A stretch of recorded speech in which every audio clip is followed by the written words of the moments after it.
Assalamualaikum warahmatullahi wabarakatuh. Kaifa halukum? Bikhairin walhamdulillah. Kembali lagi bersama Ustazah Dila. Di hari Senin ini kita akan belajar pelajaran tematik bahasa Indonesia. Sebelum kita belajar, marilah kita membaca lafaz basmalah dan disambung doa belajar. Bismillahirrahmanirrahim. Rabbi zidni ilma warzuqani fahma wa amalan mutaqabbalan ya arhamar rahimin. Amin ya rabbal alamin. Oke Nana Ustazah, hari ini kita akan masuk pelajaran di buku tema 7, subtema 2, yaitu tentang surat undangan. Setelah mempelajari materi hari ini, anak-anak Ustazah diharapkan mampu mengidentifikasi atau mengenal surat undangan dan jenis-jenisnya. Selain itu, setelah mempelajari materi hari ini, anak-anak Ustazah juga diharapkan memiliki karakter-karakter sebagai berikut. Yang pertama, memahami dan berlatih ikhlas dalam beramal. Yang kedua, belajar amar ma'ruf nahi mungkar, mengerjakan perintah Allah dan menjauhi larangannya. Yang ketiga, membiasakan sikap hidup ramah lingkungan atau go green. Yang keempat, belajar mengaitkan Al-Quran dengan kehidupan sehari-hari. Dan yang kelima, membiasakan diri belajar dengan baik dan memanfaatkan waktu dengan sebaik-baik. Pelajaran kita hari ini akan berkaitan dengan hadis yang akan Ustazah sampaikan, yaitu hadis dari riwayah Muslim. Makanan yang paling buruk adalah makanan walimah atau makanan pesta, bila yang diundang hanya orang kaya dan orang miskin ditinggalkan. Siapa yang tidak mendatangi undangan walimah, dia telah mendurhakai Allah dan Rasul-Nya. Dari hadis ini dapatlah kita ketahui bahwa apabila kita mengadakan pesta ataupun syukuran, maka alangkah lebih baiknya kita memberikan makanan kepada orang kaya maupun orang miskin. Dan lebih baik lagi kalau kita memberikan makanan itu kepada anak yatim dulu, baru kepada tamu yang kita undang. Selain itu, apabila kita diundang ke pesta, ke syukuran, maka sangat diwajibkan kita untuk mendatanginya. Karena orang yang tidak mendatangi undangan yang dia diundang, maka dia telah mendurhakai Allah dan Rasul-Nya. Oke, kita akan masuk ke pelajaran kita hari ini, yaitu tentang surat undangan. Anak-anak Ustazah pasti sering kan diberikan undangan oleh teman-temannya, undangan hari ulang tahun, undangan khitanan, atau juga di sekolah diberikan undangan untuk pengambilan raport. Apa sih Ustazah itu surat undangan? Iya. Surat undangan adalah surat yang berisi pemberitahuan dan permintaan kesediaan seseorang untuk menghadiri suatu acara atau kegiatan. Jadi, di dalam surat undangan itu, anak Ustazah, kalimat yang digunakan adalah kalimat yang efektif, yaitu kalimat yang singkat, padat, dan jelas. Jadi, ketika orang membaca suatu undangan, dia akan langsung paham, oh ini isi undangannya untuk acara ulang tahun, oh ini isi undangannya untuk undangan pernikahan, atau ini isi undangannya untuk menghadiri acara peresmian suatu gedung, seperti itu. Oke, jadi surat undangan ini ada 3 jenisnya. Yang pertama ada surat undangan resmi. Yang kedua ada surat undangan setengah resmi. Dan yang ketiga ada surat undangan tidak resmi. Ayo kita lihat satu persatu ya. Yang pertama adalah surat undangan resmi. Jadi surat ini adalah surat yang mengatasnamakan sebuah instansi atau organisasi dan kedinasan. Jadi surat ini hanya bisa dikeluarkan oleh sebuah instansi, contohnya ada sekolah, ada kantor, perusahaan, kepada perorangan. Contohnya sekolah memberikan surat kepada murid, kepada satu orang.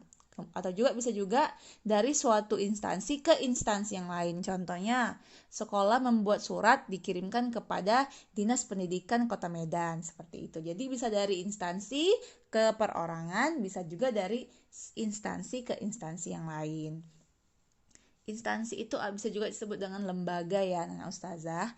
Yang kedua adalah surat undangan setengah resmi.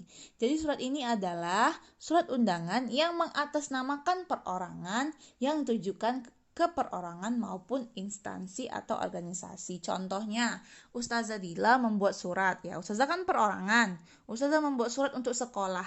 Maka Ustazah membuat surat dari perorangan kepada instansi. Contohnya dibuat oleh Ustazah, diberikan kepada perorangan. Contohnya diberikan kepada Ustazah Devi.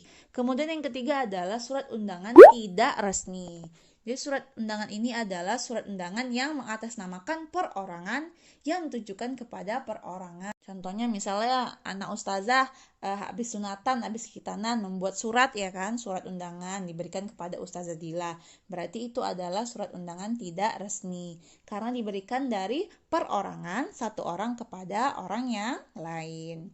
Supaya lebih jelas, ayo kita lihat ciri-ciri ketiga jenis surat undangan ini ya.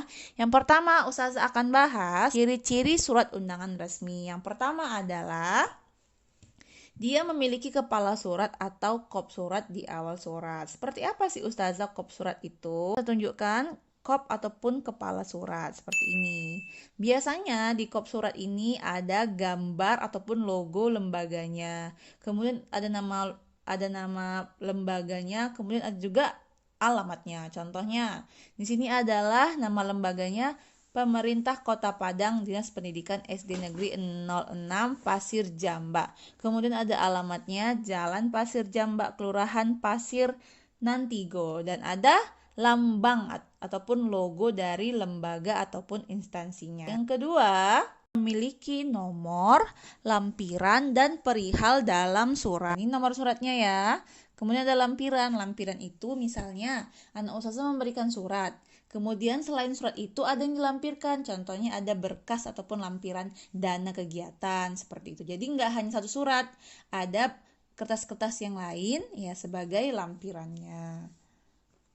Contohnya misalnya anak ustazah dapat surat ujian, pemberitahuan ujian. Pasti nanti ada contohnya ada kisi-kisi ujiannya. Kisi-kisi ujiannya itu adalah lampiran suratnya. Kemudian ada perihal. Perihal itu adalah maksud dari surat itu untuk apa kira-kira. Kalau di sini maksud suratnya undangan rapat wali siswa. Kemudian yang ketiga ciri-cirinya menggunakan bahasa yang formal. Iya, bahasa yang formal itu adalah bahasa resmi, berarti bahasa yang baku. Berarti menggunakan kosakata baku yang sesuai dengan KBBI dan EYD, ejaan yang disempurnakan. Dan yang terakhir, yang keempat, memiliki tanda tangan dan stempel dari suatu lembaga, instansi, atau perusahaan yang bersangkutan ya. Jadi kalau surat resmi dia wajib harus ada tanda tangan orangnya yang membuat surat, ada nanti namanya dan supaya lebih resmi lagi biasanya distempel seperti itu.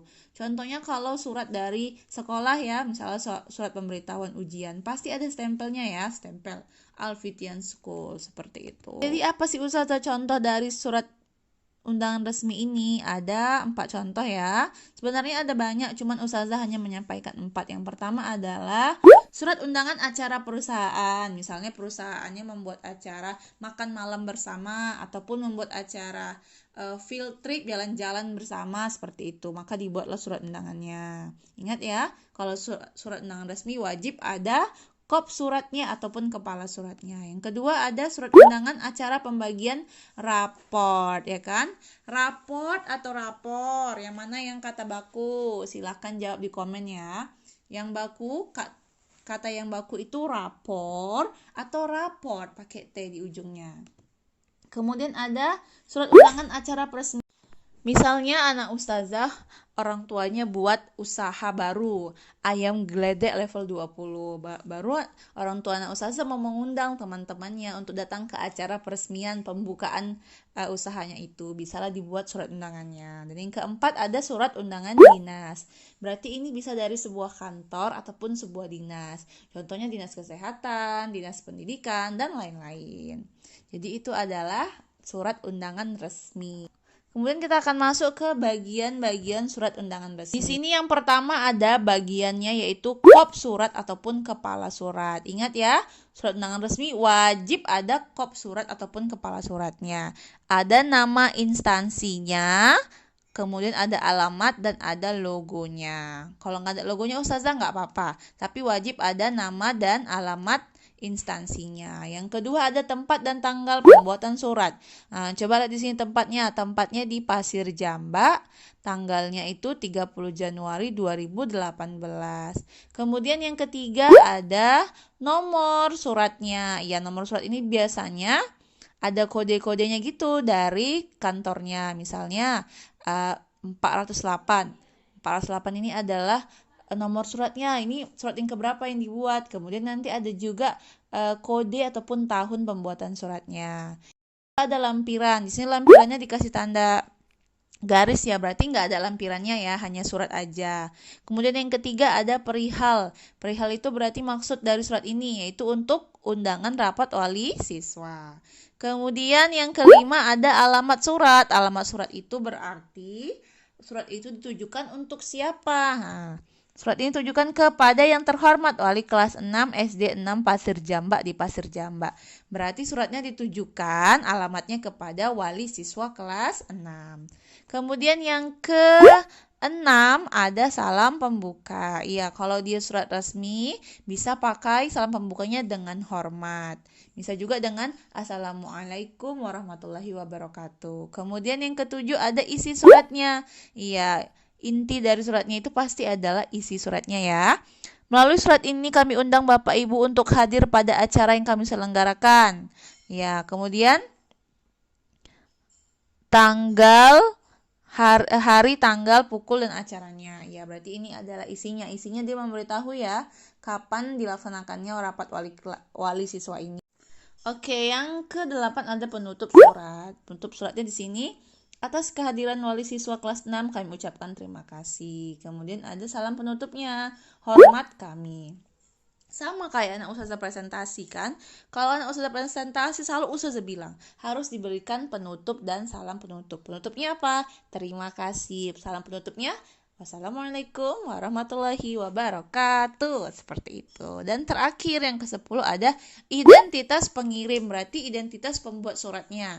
Bisa anak ustazah tulis nama, kemudian tanda tangan, bisa juga jabatannya dan lain-lain. Contoh di sini ada kepala sekolah, jabatannya kepala sekolah, nama kepala sekolahnya, kemudian bisa juga ada NIP.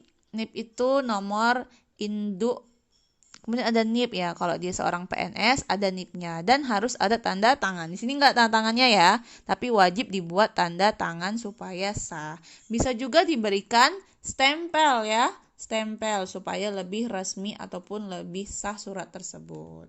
Jadi itu adalah bagian-bagian surat undangan resmi. Yang kedua kita akan masuk ke surat undangan setengah resmi. Ciri-cirinya yang pertama, tidak menggunakan kop surat ataupun kepala surat. Ya, nggak bisa kita buat kop suratnya ya, karena surat undangan setengah resmi ini yang membuat adalah perorangan. Misalnya Ustazah Dila yang buat. Nggak bisa Ustazah buat kop suratnya. Ustazah kan nggak punya lembaga seperti itu. Nggak punya instansi dan nggak punya perusahaannya juga kan. Jadi kalau perorangan itu nggak bisa pakai kop suratnya ya. Nggak bisa buat-buat sendiri. Saya gambar-gambar aja Ustazah kop suratnya. Nggak bisa ya. Yang kedua adalah menggunakan bahasa resmi atau baku atau tidak baku. Jadi kalau suratnya ini diberikan kepada instansi, diusahakan menggunakan bahasa yang baku. Tapi kalau diberikan kepada perorangan, boleh pakai bahasa baku, boleh juga pakai bahasa yang tidak baku. Yang ketiga digunakan untuk agenda acara yang setengah resmi. Agenda acara yang setengah resmi ini contohnya adalah rapat RT ataupun rapat lingkungan ya, resmi juga cuman nggak terlalu resmi. Kemudian yang keempat adalah kertas yang digunakan sebagaimana surat untuk menyurat. Iya, kertas yang digunakan sama kayak surat undangan resmi. Coba kita lihat ya contoh dari surat undangan setengah resmi ini. Yang pertama ada surat undangan arisan RT. Ya, contohnya di komplek anak-anak ustazah ada arisannya. Biasanya kalau misalnya sebulan sekali ada arisan, dibuatlah suratnya. Yang kedua surat undangan rapat. Misalnya Ustazah Dila, guru di level 5 SD Alfitian, membuat surat untuk rapat kepada Ustazah Devi, kepada Ustadz Anggun. Maka itu termasuk ke dalam surat undangan setengah resmi. Karena yang membuat itu hanya perorangan kepada perorangan dan tidak terlalu resmi. Yang ketiga ada surat undangan panggilan. Misalnya anak ustazah mau membuat acara 17 Agustus, dibuatlah surat panggilan kepada orang-orang yang akan menjadi panitia acara tersebut. Nah, itu termasuk juga ke dalam surat undangan setengah resmi. Oke, selanjutnya kita akan lihat bagian-bagian surat undangan setengah resmi. Yang pertama ada nomor suratnya. Iya, karena dia nggak punya kop surat, maka langsung ke nomor surat. Yang kedua ini apa, Nak Ustazah? Benar, perihal surat. Yang ketiga adalah alamat suratnya. Ya, berarti suratnya ditujukan kepada siapa. Dan yang keempat ada salam pembuka. Yang kelima adalah isi surat. Yang keenam adalah kalimat penutup ya, penutup surat. Dan yang ketujuh ada tanggal, tempat ataupun tanggal surat. Dan kedelapan ada identitas pengirim. Jadi bisa Anak Ustazah lihat ya, lebih sedikit bagian-bagian suratnya ketimbang surat undangan resmi. Jadi yang ketiga adalah surat undangan tidak resmi. Ciri-cirinya yang pertama tidak menggunakan kop surat. Ya, berarti dia sama ya seperti surat undangan setengah resmi. Kemudian yang kedua menggunakan bahasa tidak baku ya, berarti menggunakan bahasa sehari-hari bebas tapi tetap sopan. Karena surat undangan tidak resmi ini yang membuat adalah perorangan kepada orang yang lain, makanya boleh menggunakan bahasa orang itu ketika membuatnya. Yang ketiga adalah digunakan untuk agenda acara yang tidak resmi ataupun bebas. Contohnya untuk acara ulang tahun, acara tahlilan, acara khitanan. Ya, yang keempat adalah nama dan tempat pengirim ditulis dengan jelas. Iya, walaupun dia ini suratnya tidak resmi, tetap harus dibuat nama pengirimnya ya, minimal nama pengirim. Kalau tempat pengirim nggak ada nggak apa-apa, tapi minimal harus ada nama pengirim. Kemudian ada nama dan alamat penerimanya, ya ada namanya dan alamat penerimanya. Kalau nggak ada alamatnya nggak apa-apa, tapi harus ada namanya. Ada hari, tanggal, tempat, waktu untuk acaranya. Dan yang kelima disampaikan dengan bahasa yang santun, menarik dan komunikatif. Contohnya adalah surat undangan ulang tahun. Misalnya usah ulang tahun buat surat undangannya ya boleh. Berarti termasuk surat undangan tidak resmi. Yang kedua adalah surat undangan tahlilan. Kemudian ketiga surat undangan pernikahan. Ya, selanjutnya bagian-bagian surat undangan tidak resmi. Ya, jadi bagian-bagiannya ini karena dia tidak resmi tergantung dari suratnya. Misalnya di surat undangan pernikahan tentu berbeda bagian-bagiannya dengan surat undangan ulang tahun. Beda juga dengan surat undangan tahlilan karena maksudnya juga berbeda. Di sini bisa ambil contoh ya, surat undangan tidak resminya adalah surat undangan ulang tahun ya. Di sini bagian yang pertama ada tu, berarti untuk siapa suratnya? Ya, berarti alamat suratnya kepada Ahmad misalnya. Tu Ahmad, untuk Ahmad. Kemudian yang kedua ada langsung isi suratnya ya. Tidak ada salam pembukanya, tidak ada, langsung ke isi surat. Yang ketiga adalah salam manis, berarti salam penutup ya. Dan yang keempat ada si pengirimnya ataupun pembuat suratnya adalah si Raisa. Sangat-sangat singkat, padat dan jelas ya. Hanya untuk siapa dikirim suratnya, kemudian langsung isi suratnya dan langsung ditutup dan pengirim suratnya, seperti itu. Berbeda lagi kalau dia surat undangan pernikahan, surat tahlilan ya, tapi kurang lebih seperti ini. Oke, Ustazah, demikianlah pelajaran kita hari ini. Kita hari ini sudah belajar surat undangan itu apa, kemudian jenis-jenisnya dan bagian-bagiannya, bagian-bagian suratnya. Insya Allah minggu depan kita akan belajar cara membuat suratnya. Kesimpulan pelajaran hari ini yang pertama, surat undangan adalah surat yang berisi pemberitahuan dan permintaan kesediaan seseorang untuk menghadiri suatu acara atau kegiatan. Kemudian kalimat yang digunakan dalam undangan harus efektif, yaitu singkat, padat, dan jelas supaya pembaca tahu maksud dari surat tersebut. Dan yang ketiga, surat undangan dibedakan menjadi 3, surat undangan resmi, surat undangan setengah resmi, dan surat undangan tidak resmi. Oke, Ustazah, tugasnya hari ini adalah nomor 1. Manakah surat undangan di bawah ini yang termasuk surat undangan resmi, setengah resmi, dan tidak resmi? Tentukan ya, yang A itu surat undangan apa, yang B surat undangan apa, yang C surat undangan apa. Dan yang kedua, tuliskanlah ciri-ciri surat undangan resmi, surat undangan setengah resmi dan surat undangan tidak resmi. Demikianlah Ustaz tutup dengan lafaz hamdalah dan doa kafaratul majelis. Alhamdulillahi rabbil alamin. Subhanakallahumma wa bihamdika asyhadu an la ilaha illa anta astaghfiruka wa atubu ilaik. Assalamualaikum warahmatullahi wabarakatuh.